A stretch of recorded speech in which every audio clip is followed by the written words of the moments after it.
Welcome into the Bite Meat podcast, and really glad you guys can join us again. Appreciate all the listeners from across the country, especially here in the great state of Texas. And once again, trying to deliver you one of the great guests, one of the great pitmasters or leaders in the industry here on the Bite Meat podcast, which is of course brought to you every week by Texas Star Grill Shop. Couldn't be doing this without Texas Star Grill Shop, so I would like to give him a good shout out. Rick Martin from Texas Star gets it done.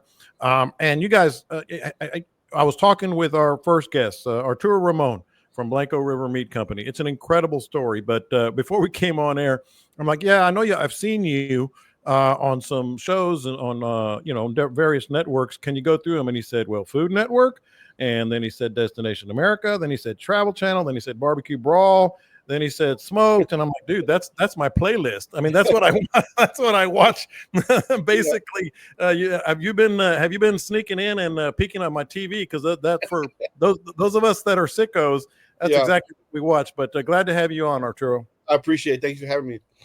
All right, so obviously we're going to talk some barbecue, but we really need to talk about what you did because. I was talking with our mutual friend, Captain Scott Null, who was down there volunteering for the better part of or more of 3 weeks in the hill country after the floods. Right. And, he was giving me some information. One of the great things, that came out of this was relationships, friendships, and sort of the human spirit, that just continues to impress people in times like this. And he said, this guy has been stop. You got to have him on your podcast. Now, of course, I'd heard your name and we've talked a little bit, and I said, we can do that.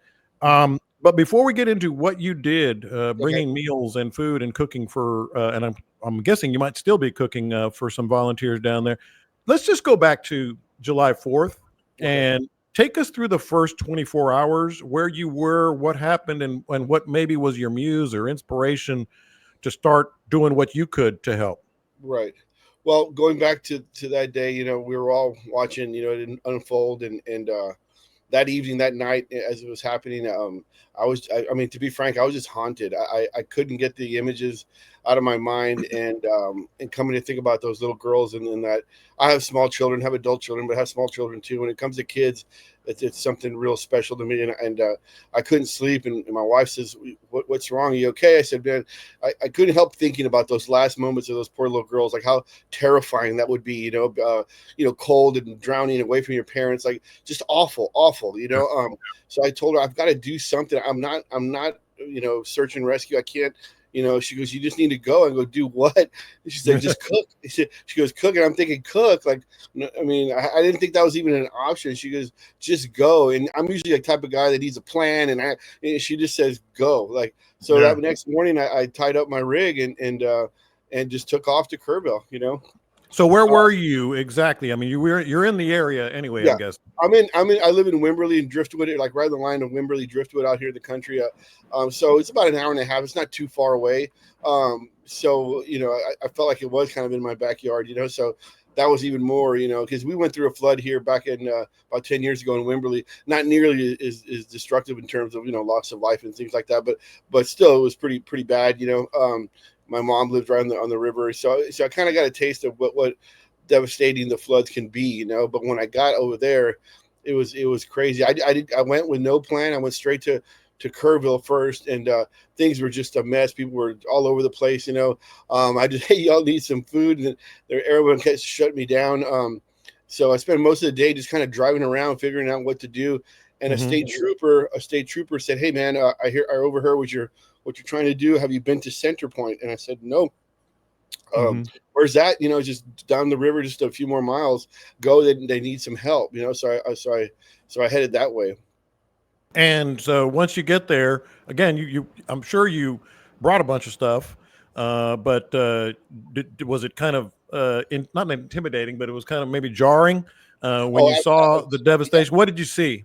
I mean, when I was on the highway and I was trying to get to Center Point, I was following my Google Maps, and it wanted me to turn across the river, and I couldn't because the bridge was completely covered with trees, and they hadn't even tried to, there wasn't even people trying to clean it out yet. People were just still standing there, like just in shock. So I had to go all the way around. It took me another hour to finally get to the Center Point Volunteer fire department, and there was 4 or 5 volunteer firemen and one of their wives, and they were cleaning mud out of that building. There was 8 or 10 feet of water in that building just the night before. And, I had to put 4-wheel drive even to get in there with a rig. And I said, hey, guys, y'all need some food? And they're like, no, but, here's a shovel. Help us kind of clean up.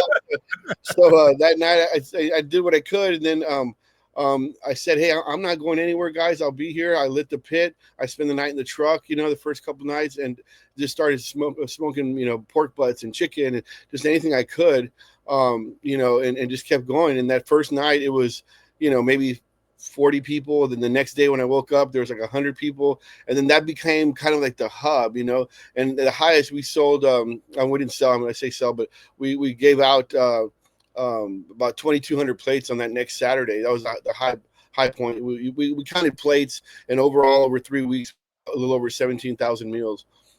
Man, there are 17. Okay, you said a lot there, so I'm going to kind of pick it apart.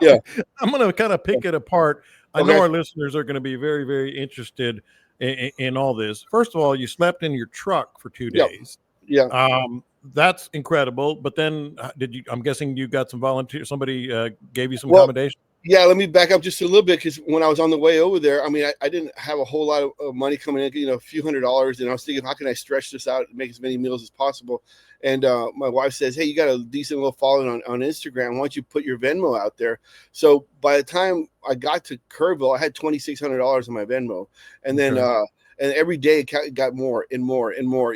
Overall, I think just on that we raised about 15,000, and then halfway through it, maybe day 6 or 7, Target got wind of what we're doing, so they like completely sponsored us and gave us Target doesn't have a whole lot of meat, but they have burgers, they get steaks and hot dogs and stuff like that, bread. So they came out and were helping to serve, and they were giving us plates and foil. So instead of spending like $1,200-$1,500 a day, it kind of cut me back to like $800 a day, because I didn't have to buy all the plates and things like that, So I was starting to get a little overwhelmed, but the way I could put it was like, I started thinking, okay, just one more day.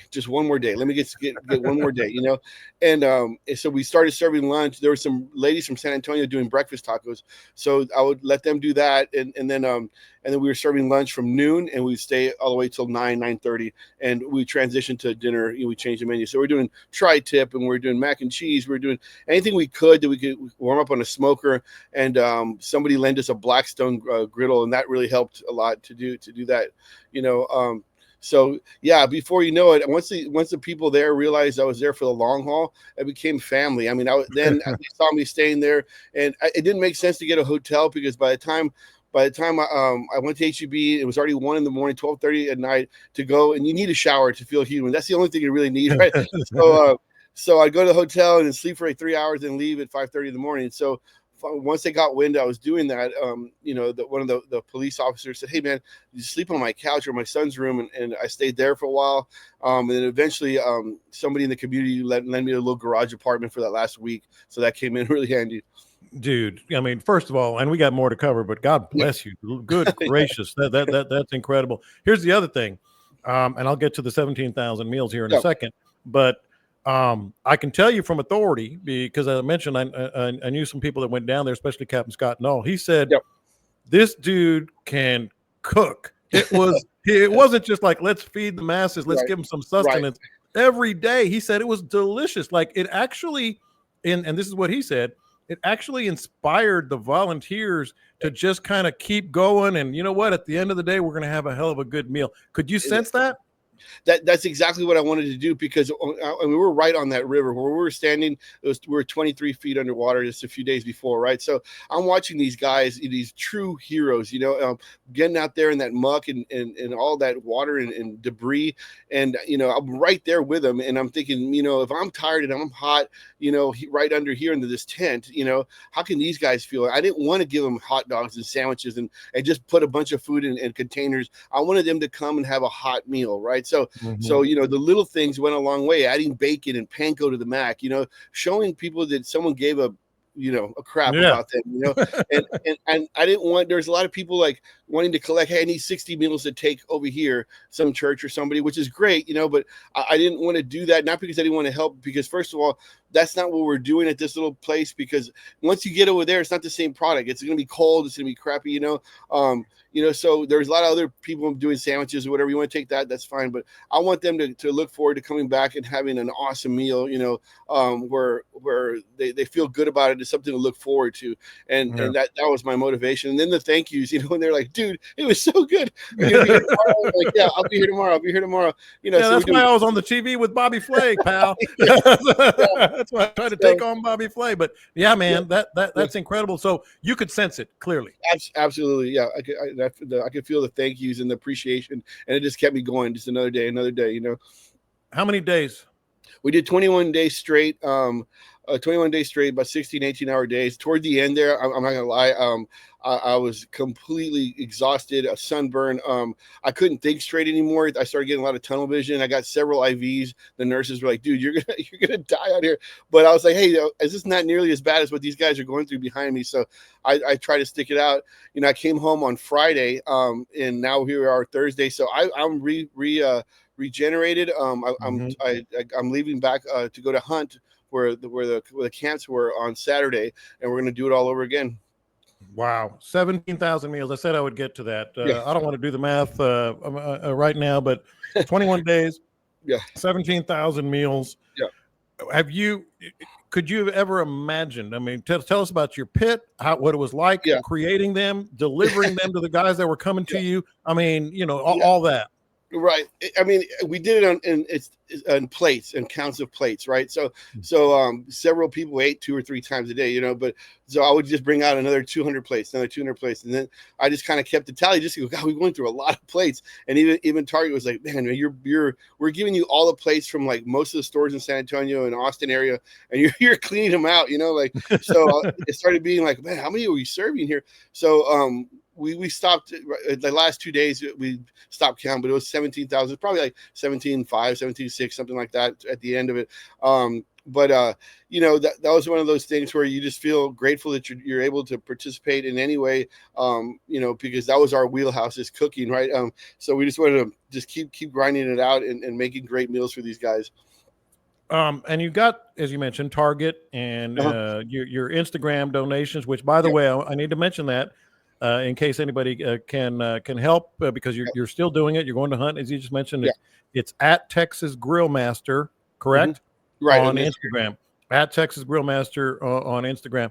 Here's the other part.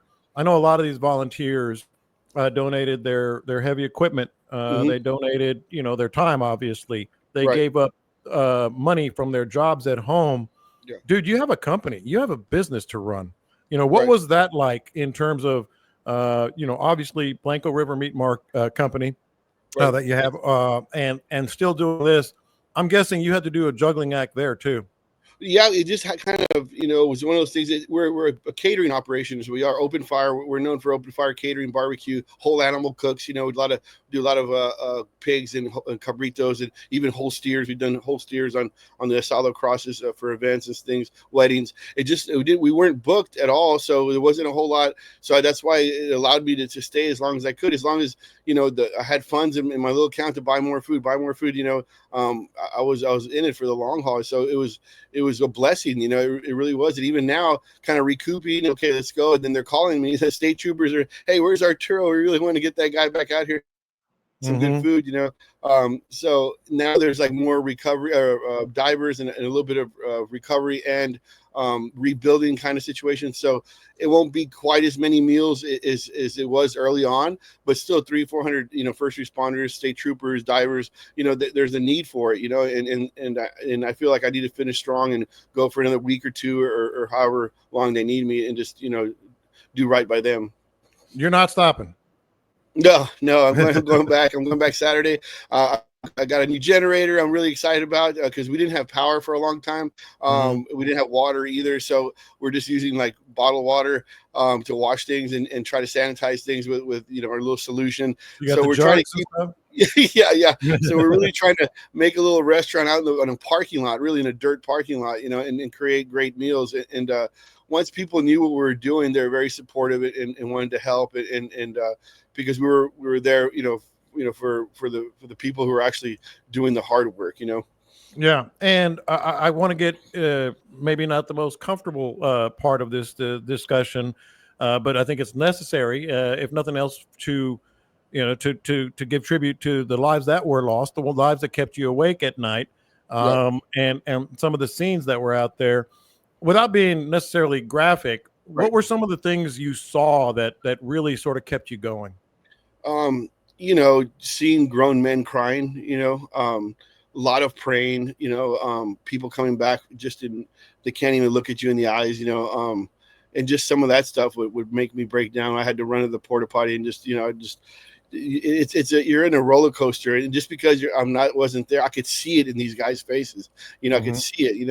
And it wears on you, and you have to let it go for a little bit, otherwise it'll eat you up. And especially when you're dealing with children. I mean, any loss of life is terrible, of course, but and then in the later parts, the 10-day, 12-day spot, the buzzards and things like that, you just start, it's just a helicopter over helicopter, landing and flying and picking up, when they get a body bag, and it's just they fold it because it's not a full A body. full It's just, body, yeah. yeah, it's terrible. And just that's why I like to just turn my back to it for a little bit and just keep in my wheelhouse, which is cooking. Because when they guys came, I try to be a little bit of the light, have a little sense of humor. You guys, you good, joke a little bit, Hmm. just to Yeah. take them away from that. But it's still, at the end of the day, when I would rest, it would eat me up a little bit too. So Hmm. um yeah, it was more than I could ever expect. I'd never been around anything like that before, so it was a little overwhelming at times, but we just got to push through. What about, have you heard or had any interaction with families of some of the victims? um not from the victims, but from people that lived in that area, that where their houses were. They were so thankful because they didn't have to. I mean, they're cleaning out their house. I mean, all their stuff is in the front yard, all spread out. Of course, they have less thing to think about when hey, Arturo's got lunch and dinner. So they were. Hmm. I made friends with these people. And that last day, that I was there on that Friday, last Friday. Because there wasn't a need for me quite anymore. They were kind of moving up toward the hunt area. That's where I'm going to Hmm. be going. It was an emotional goodbye. A lot of these people, like I've been feeding for 3 weeks, and they could count on me, and a lot of hugs, a lot of tears. It was Yeah. it was it was a lot. It was a lot, but it was neat because I feel that I'm a part of that community. That Center Point community. I feel like they really kind of adopted me there. That's what I wanted to get to next. I'm glad you brought it up. The relationships. There's sadness. There's also Yep. some inspiration and Right. inspiring. What did this whole, and again, you're not quite through yet, but what did this Yeah. whole experience sort of tell you? I mean, we're in a weird time right now, just in general. But what did it Yeah. sort of tell you as you building these relationships? I feel it says a lot about people and good in people, but especially Texas. I think there's something about Texans that is very family oriented, and anywhere you go, I didn't even know Center Point was a thing. And then a little tiny little community, and I'll tell you something really funny real quick. When I went up to Kerrville one day, they kicked us out like on day 3 or 4 because the floods were coming again. So it was like flooding everywhere. So we had like a half a day little break. So I didn't have any clothes. So I went to Kerrville, went to the little store, Gibson's or something, and there was like a shirt, a t-shirt. I bought a couple t-shirts, and one of them said Kerrville. I'm like, okay, cool, I'll get this.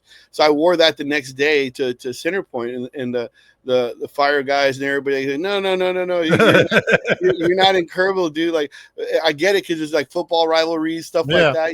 So yeah. then the next day, that I had my Center Point hat, had my coach's shirt, I had like the volleyball shirt. They gave me all Center Point stuff. I had the sticker from the football helmet on my truck. Like, I had a Hmm. flag, and that's going to say what we're talking about. Like, like the community is really strong. I think Texas as a whole like really comes together and stuff like this, and tragedy. They try to bring that camaraderie and familyness together, and that's what kind of gets everybody through.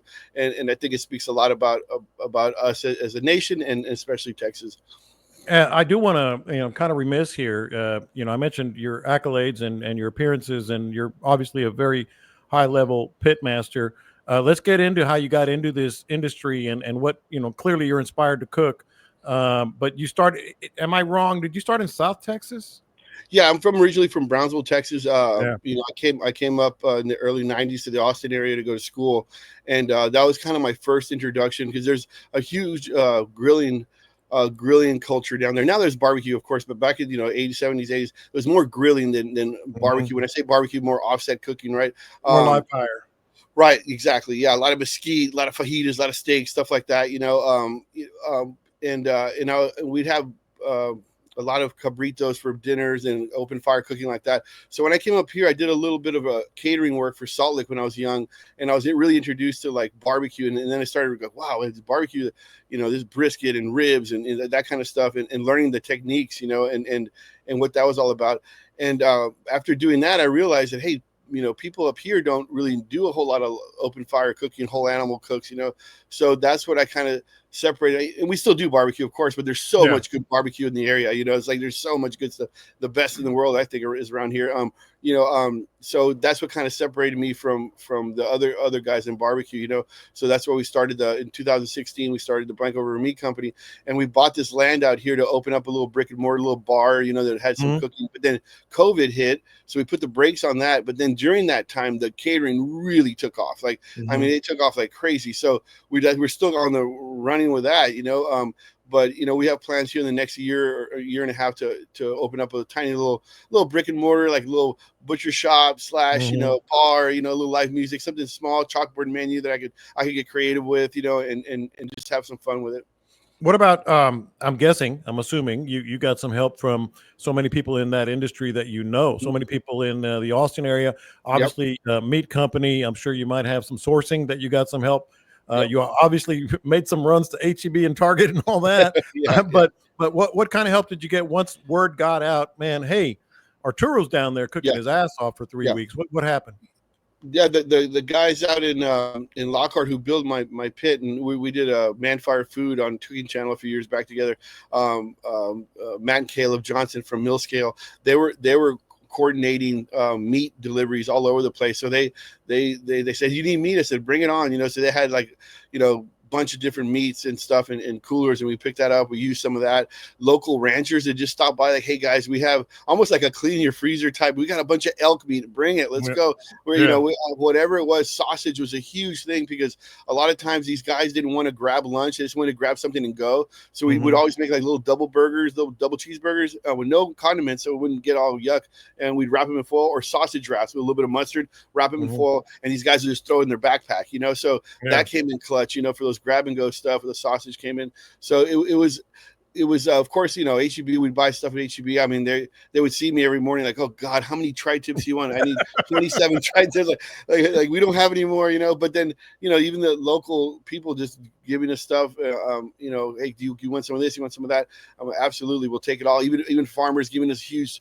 The principal for the Center Point has their awesome little farm, and he grows like squash. So we did a vegetable medley with some bacon with that. You know, like we were just making it work. You know, wherever we could get our hands on, and you know, jazzing it up a little bit, and we were just making it work. But of course, it came from everywhere.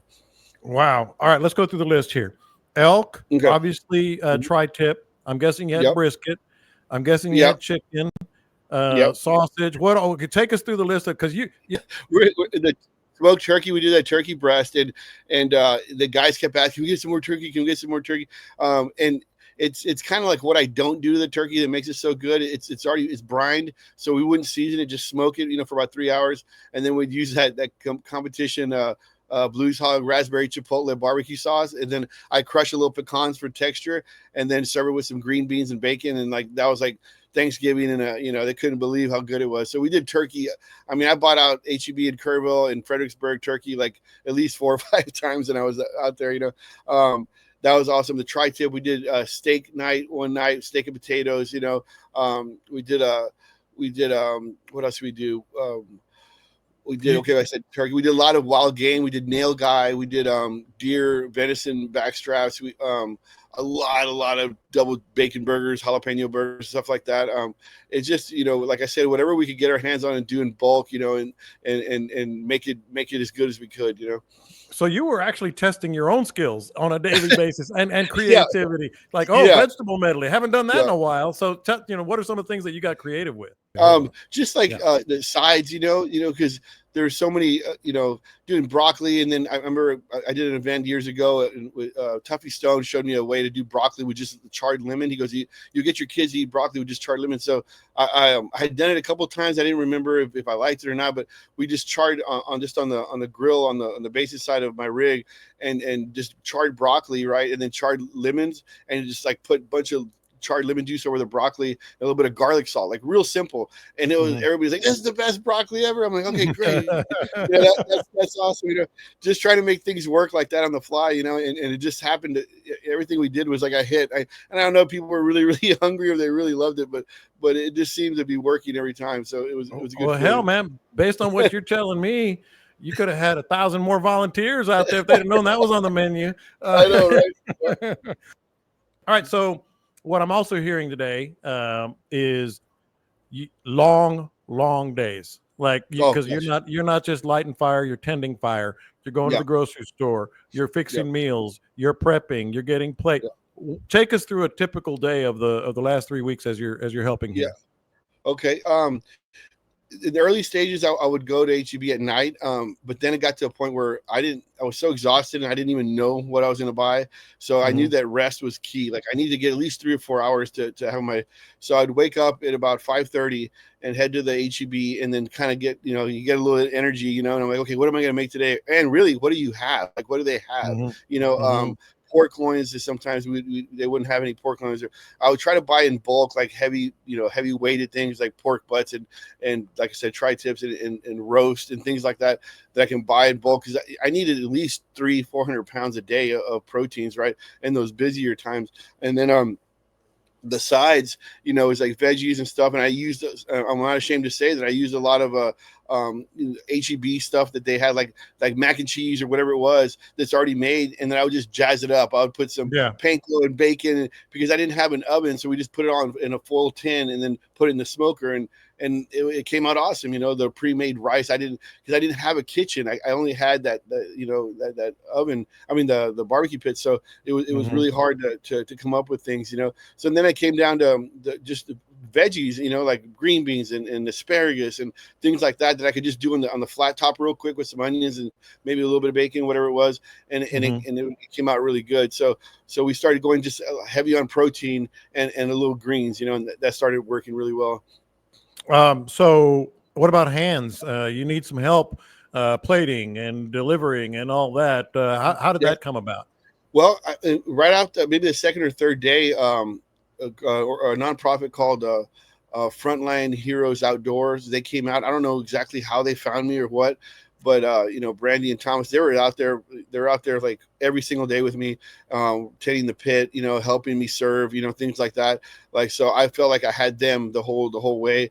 My family would come out. I even had my little boys serving pickles and bread, to the people. So I wanted to show them why Dad has been gone, so they came out a couple of days to see what I was doing, friends, my buddy Timo and his wife Miriam were out there helping me serve, and we had other guys that came, pitmasters like Albert Solis, and they would come just to help, and then they see what we're doing, they would stick around. So it was a once I got out there, people wanted to help, and they would come out, and it was great because somebody would come and they'd relieve somebody else, and it was just kind of like this wave of people that were out there the whole time with me, because there's no way I could have done it by myself. There's no way, Yeah. Has it sunk in yet? And maybe you're too modest to say anything along these lines, but has it sunk in yet just how important it was that you had that restless night and decided to make that drive? It's funny. I was just talking about this last night with a buddy, having a cold beer. I think, after what we accomplished this last 3 weeks, and then being excited to go back, on Saturday, you think about winning awards and winning smoked and winning a big check, being around these awesome chefs and stuff, like all the TV stuff. All that doesn't mean crap, compared to what I just did, and I didn't intend to do it for any type of acknowledgement. I just wanted to help, and I think that coming from a good place, I think that is how everything kind of seemed to work out. And I was surrounded by the right people that were like-minded and also wanted to help, but it really puts things in perspective in the way of what I've accomplished before. And it is absolutely meaningless compared to what I've done in the last 3 weeks. Right. So it just kind of opened my eyes to what's really important. Right. And it's, it's our time with each other and his family and friends. And that's really all. Everything else is kind of BS. You know what I mean? No, I get it. It's And really that that actually is a good transition to the second part I was going to ask of you. You just mentioned what might be part of your answer, but we all evolve, not just as pitmasters and cooks and chefs and people in general. How did this change you? I think it's still changing me. It's just my everyday perspective on little things and on life itself. Right. Little things don't annoy me anymore. It's like there's a bigger picture that I had been kind of missing, or maybe we kind of get caught in a rut of life or whatever it is, or our worries and our bills and things that everybody goes through. Right. But when you see people that are suffering at this level, right, it feels like everything you've been worried about is no big deal. And it puts it in perspective in a way where I think we all can learn, even though you can't, if you're not a hero, search and rescue, or a diver or whatever, if something happens, you can help. You can do something. There's something you can do, whether it's just praying or talking to somebody, or being a helping hand, or just being a smiley person. Giving somebody a hug. All those things, it helps the grand goal of everybody. So I think that's what's really changed me a lot. And I think, like I said, I think it's continuing to change. I'm looking forward to getting back out there and meeting new people and serving more food and kind of finishing strong. A couple more things for you here, and we'll let you go. But what people can do now, what people can do to help you. You still have another project upcoming Right. in Hunt. And I'm sure people want to just give you what they can, Right. whether it's support or money or whatever. What can Yes. people do to stand behind you, so to speak? If you have if you have meat or anything, any type of protein that's frozen or something that you're in the area, you'd like to come swing by, that'd be amazing. I still have from the donations before, probably about 4 or 5 days of food, so I'm not, I need more money. I think I'm okay right now. But if you want to, you can reach out to me on social. And there's a bunch of scammers with my name, so be real careful with that. If you go to Texas Grill Master, or send me a message and I'll send you a link if you want to help. But don't just look my name up and send something, because you don't know who you're giving it to. I mean, it's unfortunate that there's people like There's that. always that too, right? Yeah. And so just to reiterate, it's at Texas, and you spell out Texas, correct? At Yeah, Texas Grill, at Texas Grill Master on Instagram. Right. And And that way, I'll answer you back. And if we're at a point that it would be helpful for a few more bucks, that'd be great. But right now, I'm not asking for. I think we're gonna be okay for the next few days. And like I said, it just somehow seemed to work. Like it was, every day was a challenge in its own way. But as I was getting overwhelmed a little bit, but then I realized just one more day, it just happened. I don't know how it did, but it would just happen. So I'm not worried about that. I know we'll be able to knock it out of the park. All right, and then this is the last one, just on a personal level, because we're always trying to get better as pitmasters. Do you think you kind of honed things up or changed things up, and you got maybe like, hey, I know I'm great, but I might try this more often? And did it sharpen you up a little bit as a pitmaster? Definitely execution. For when you got to feed 800, 1,000 people, it's like you better be on your game, right? And you better make sure you're not running out of stuff. So I think I've it was like a huge catering event, but like every day. So a lot of it is the execution part of it. I think I've gotten a little bit better. Yeah. All right, what's your pit? Is it 500? It's a 500-gallon offset smoker with a that I can grill on hang food, or do all, so I can grill and smoke things at the same time.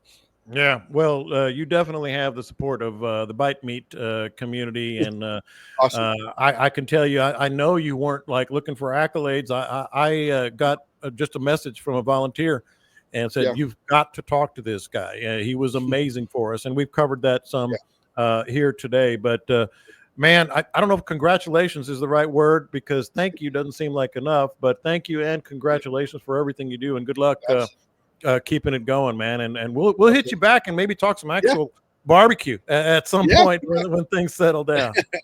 That'd be great. I really appreciate it. Thank you for your time, bud. All right. So this is the Bite Meat Podcast, brought to you every week by Texas Star Grill Shop. That is Arturo Ramon. Just to reiterate, at Texas Grill Master on Instagram, Blanco River Meat Company. Hit him up. You guys have a great week, great weekend. Smoke it up, and we will talk to you next time. All right, guys.